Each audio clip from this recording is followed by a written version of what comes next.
and whenever any jahil person speaks to them, they say salam. First thing we are learning from this, according to Ibn Qayyim rahimahullah, is how to test whether we are humble or not. Because many times you can be socially smart but not humble. There's a difference between socially smart person and humble person, right?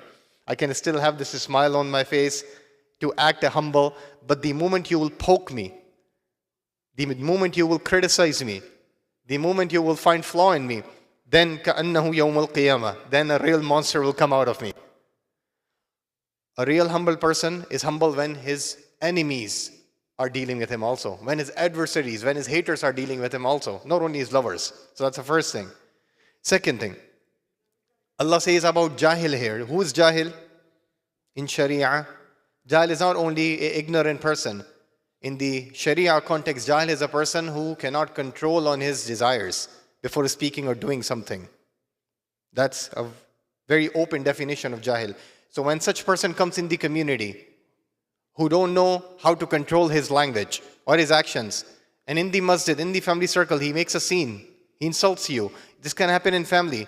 Maybe for some husbands, their wife can be jahila, and for some wives, their husband can be jahil. For some parents, their kids can be jahil. And then for some kids, their parents can be jahil.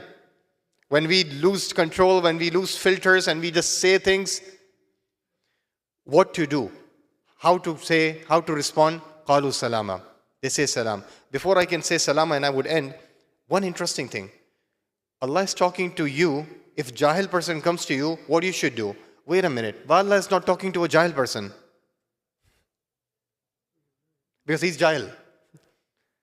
He won't understand. Imam Shafi used to say, Ma ghalabani illa jahil. You can never win an argument with the jahil person. So there is no point of talking to a jahil person. Allah subhanahu wa ta'ala is talking to you. Don't respond to jahala with the jahala. You know, Imam Juwaini rahimahullah have defined jahala. Jahala have different stages. First stage is Jahl al-Basit, a basic level of Jahala. When you do not know, you are Jahil, right? When you do not know, you are ignorant. Then comes Jahl al-Murakkab, that you do not know that you don't know. Does this happen in this masjid?